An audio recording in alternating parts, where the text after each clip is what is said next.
تجارت کی فضیلت اور آداب تجارت 5 فروری 2023 کے اس درس قرآن کے اندر آپ کے سامنے چند اصول و ضوابط اور آداب تجارت کے بیان کیے جائیں گے، جس کی وجہ سے آج ان معاملات کی تعلیم اور تفہیم نہ ہونے کی وجہ سے بہت سے ہماری بازاروں میں خرابیاں ہیں، اور خاص کر اس ماہ میں جنوری فروری کے اندر جو آٹے کی لوڈ شیڈنگ ہے، ذخیرہ اندوزوں نے آگ لگا دی ہے۔ جو گندم انہوں نے 2300 روپے من لی تھی، یا بوریاں جنہوں نے 6500 روپے میں لی تھی، آج وہ ظالم 11,000 میں وہ بوری دے رہے ہیں۔ ظلم کی انتہا ہے، غریب کو کھانے کے لیے کچھ نہیں ملتا۔ برکیف آج کے اس درس قرآن کے اندر تجارت کے اصول و ضوابط، اور اگلے درس میں انشاءاللہ ذخیرہ اندوزی کی مذمت قرآن و حدیث سے وہ ہوگی۔ تو تجارت کرنے کا اللہ نے حکم دیا ہے کہ لیس علیکم جناح ان تبتغوا فضلا من ربکم، سورہ البقرہ میں، کہ تم اپنے رب کا فضل تلاش کرو، اس میں تم پر کوئی گناہ نہیں ہے۔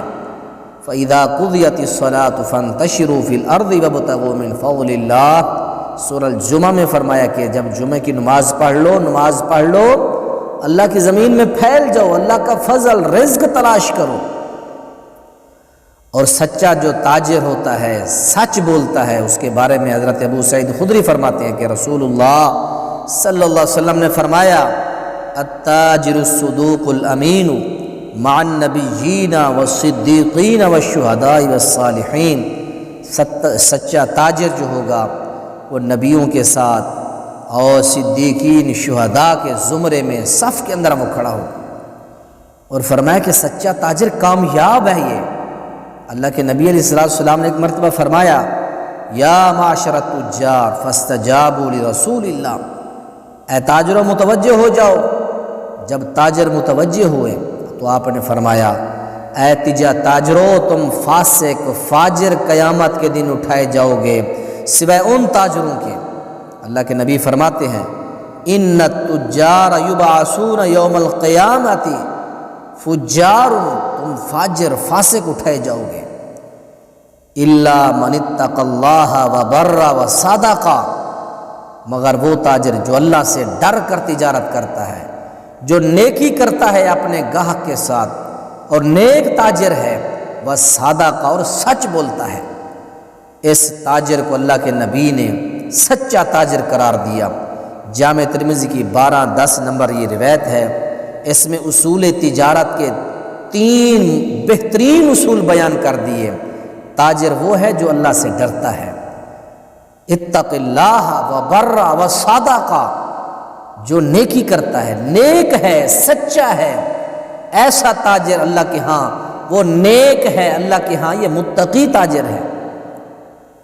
اور حضرت عمر رضی اللہ تعالیٰ عنہ فرمایا کرتے تھے کہ لا یبیع فی سوقنا الا من قد تفقہ فی الدین، فرمایا کہ جو بندہ تجارت کے اصول اور تجارت کی تعلیم نہیں سیکھتا، اس بندے کو حق نہیں ہے کہ ہماری بازاروں میں آ کے وہ بندہ تجارت کرے۔ جامع ترمذی کے اندر آپ کا قول موجود ہے، جس بندے کو تجارت کے اصول و ضوابط کا نہیں پتہ وہ تجارت کے لیے ہماری بازاروں میں مت آئے وہ۔ اور اسی طرح ایک اصول اور بیان کیا، اللہ قرآن میں بھی فرماتے ہیں کہ تجارتی معاہدات اپنے وعدوں کو پورا کرو۔ یا ایھا الذین آمنوا اوفوا بالعقود، اے ایمان والو اپنے عہد و پیمان پورے کرو، المائدہ۔ اور سورہ اسراء کے اندر اس طرح فرمایا اوفوا بالعہد ان العہد کان مسئولا، اپنے معاہدوں کو، اپنے عہد و پیمان کو پورا کرو، ان کے بارے میں تم سے پوچھا جائے گا۔ جب تجارت کرو، لین دین کرو، آپس کے معاملات کو واضح رکھو، لکھو، اور جو وعدہ کرو اس وعدے کو نبھاؤ۔ اور فرمایا کہ منافق کی کیا علامت ہے؟ اذا عاہد غدر، جب وعدہ کرتا ہے تو خلاف ورزی کرتا ہے۔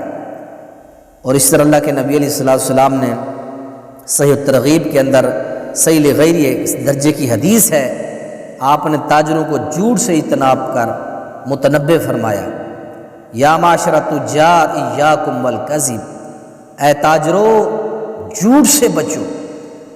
اور اسی طرح پیارے پیغمبر علیہ السلام کا فرمان ہے سنن ابن ماجہ کے اندر، حضرت عقبہ بن عامر فرماتے ہیں کہ رسول اللہ صلی اللہ علیہ وسلم نے ارشاد فرمایا المسلم اخو المسلم، مسلمان مسلمان کا بھائی ہے، ولا يحل لمسلم باع من اخیہ بیعا فیہ عیب الا بینتہ، کسی مسلمان کے لیے حلال نہیں ہے کہ اپنے مسلمان بھائی کو کوئی چیز بیچے اور اس میں عیب ہو اور اس کو وہ واضح نہ کرے، یہ حلال نہیں ہے کسی مسلمان کے لیے۔ اگر کسی بھائی کو کوئی چیز بیچے اس میں عیب ہے اس کو واضح کرے، اس کا فائدہ کیا ہوگا؟ اللہ کے نبی فرماتے ہیں، صحیح بخاری میں حدیث ہے، عیب چھپاؤ گے برکت ختم ہوگی، عیب واضح کرو گے برکت اللہ ڈال دے گا اس کام کے اندر۔ فرمایا وَإِن كَذَبَا وَكَتَمَا مُحِقَتْ بَرَكَتُ بَيْعِهِمَا، اگر تم تجارت کرتے ہوئے اپنی چیز کے عیب کو چھپاؤ گے مُحِقَتْ بَرَكَتُ، اللہ برکت ختم کر دے گا۔ اور اسی طرح پیارے پیغمبر علیہ السلام نے فرمایا جھوٹا تاجر رحمت الہی سے دور ہوگا۔ صحیح مسلم کے اندر حدیث ہے المسبل والمنان والمنفق سلعتہ بالحلف الکاذب، آپ نے فرمایا کہ جو جھوٹ بول کر اپنی تجارت کرتا ہے ایسا بندہ رب کی رحمت سے دور ہوگا۔ گٹو سے شلوار نیچے لٹکانے والا، احسان جتلانے والا، والمنفق سلعتہ بالحلف الکاذب، جھوٹی قسمیں اٹھا کر وہ بندہ اپنے تجارت تو کر لے گا لیکن برکت اللہ اسے ختم کر دے گا۔ اور تجارت کے اصول میں سے یہ بھی ہے کہ تاجر کو چاہیے کہ مقروض کو مہلت بھی دے۔ صحیح بخاری میں حدیث ہے کہ ایک آدمی رجلاً کان فمن کان قبلکم اتاہ المالک لیقبض روحہ، آدمی کی موت کا وقت آیا اور جب روح قبض کرنے لگا فرشتہ تو اس نے کہا فقیل لہ هل علمت، کیا تو نے کبھی کوئی من خیر کوئی بھلائی کا کام کیا ہے؟ اس نے کہا مجھے یاد تو نہیں کہ میں نے کوئی بھلائی کا کام کیا ہو لیکن ایک مجھے میرا عمل جو ہے وہ یاد ہے۔ اس نے کہا مجھے ایک عمل یاد ہے، جب لوگ مجھ سے لے جاتے دینے کی طاقت نہ ہوتی تو میں ان کو معاف کر دیتا، مہلت دیتا۔ فرمایا کہ تیرے اس عمل سے اللہ نے تیری بخشش فرما دی ہے۔ اور تجارت کا ایک اصول یہ بھی ہے کہ تاجر کو نرم ہونا چاہیے۔ رحم اللہ رجلا سمحا اذا باع و اذا اشترى و اذا اقتضى، رواہ البخاری۔ اللہ اس تاجر پر رحم فرما جو خریدتے وقت بیچتے وقت اپنے قرض کا تقاضا کرتے وقت جو نرمی کرتا ہے، اللہ میری امت کے اس تاجر پر رحم و کرم فرما۔ یہ تجارت کے 8-10 اصول ہیں، یہ آپ خود بھی یاد کریں، لوگوں کو بھی بتائیں کہ اللہ ہمیں ان اصولوں کی روشنی میں تجارت کرنے کی توفیق دے۔ آپ یہ خود بھی سنیں، آگے اس کو لوگوں تک بھی پہنچائیں اور اس چینل کو سبسکرائب بھی کریں۔